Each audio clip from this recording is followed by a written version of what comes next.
What is going on, true relievers, and welcome to another video here, Comic Relief. I know our YouTube channel still says Nerd Church. For some reason, YouTube still won't let us change it. It's really freaking annoying, but don't worry, you're still with Comic Relief. It is Vega here. I'm riding solo, and I'm going to be talking about X-Men Apocalypse. If you follow us on Twitter, which you guys all better be doing, you can follow us at Comic Relief Cast. I ran a poll where 136 people voted on asking what they thought about the X-Men Apocalypse movie. 54% said the movie was alright. 22% said the best X-Men movie ever. Wish I knew what they were talking about. It's far from the best X-Men movie ever. 18% said give the rights back to Marvel, which I don't think anyone will be mad at.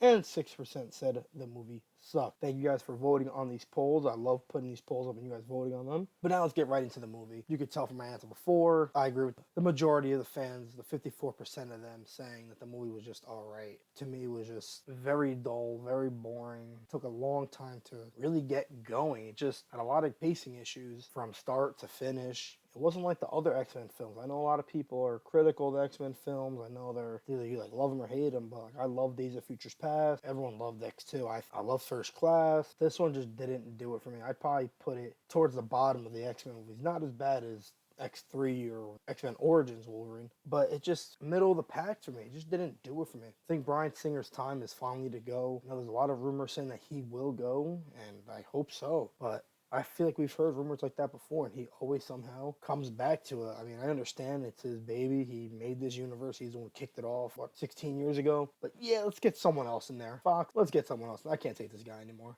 He's got a new face in there, new voice. One of my biggest problems, guys, was Apocalypse. I feel like they just made him a throwaway villain. Didn't really do much for me.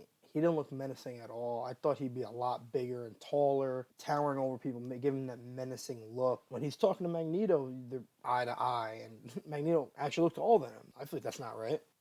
Now, I've seen it probably catch a lot of flack on, a lot of heat on, because to me, the Quicksilver scene just wasn't as good as the first one.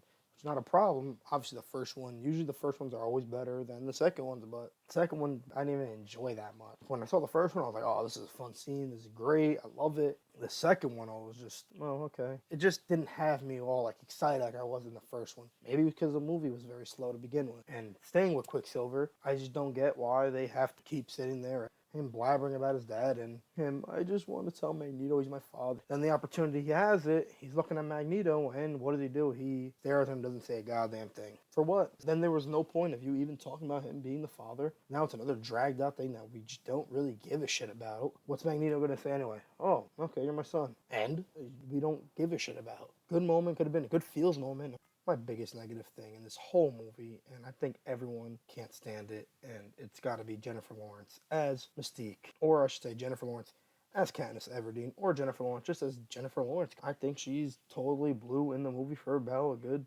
3 minutes total. What the fuck? Doesn't she say along the line something in X-Men First Class like "Be your true self" or something? But no, this one you just get Jennifer Lawrence and more Jennifer Lawrence and more Jennifer Lawrence, and she doesn't bring anything to the character either. They're talking about making a Mystique movie. Please, you know what, Fox, actually do that. So the movie doesn't make any money, and you have to give up the rights. Then do us the favor, please, because no one wants to see that movie. But now let's get into some positives in the movie, because there were some. There absolutely were some. Cyclops, Jean, and Nightcrawler were awesome. Loved every minute of them, especially Cyclops. I thought he was great. How about when Jean releases the Phoenix? God damn, it had me going. And obviously, we had our surprise cameo by the man Hugh Jackman. I mean, the cameo maybe felt forced just a little bit, but I love seeing him as Wolverine, so I was glad we got that scene. I just love seeing him kill people in the movie, so can't go wrong with that. And of course, Michael Fassbender as Magneto. To me, he's been the best thing since he got casted in First Class. He just brings something to the character and so many feels to the character that I love, especially when his family died and he just picked up the chain and just slit all their throats. And how about those after credit scenes? Those after credit scenes were pretty cool and I enjoyed them. I mean, it's only one after credit scene, but it looks like we're going to probably get the X-23 that we've been hearing rumors about.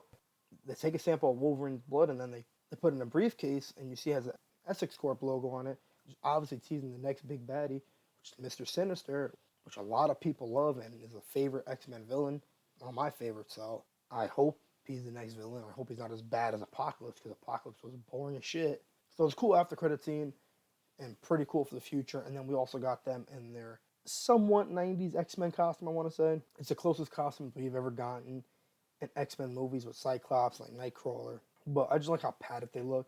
You want to be anal, but I enjoy them. Cyclops looks great. Nightcrawler looks great. That's pretty much it, guys. I want to keep this video nice and short, give you a few positive, negatives I've had on the movie. I want you guys to let us know, what did you guys think of the movie? Did you guys like it? Did you guys hate it? Did you guys think it was okay like me? What's your favorite X-Men movie? Who's your favorite X-Men character? Put the comments below. Follow us on Twitter at Comic Relief Cast, like I said before. Tweet us. I love interacting with you guys. I'm going to keep doing polls, keep voting on them. And like, share, comment, subscribe, tell your friends. And see you next time, guys. Enjoy and have a great day.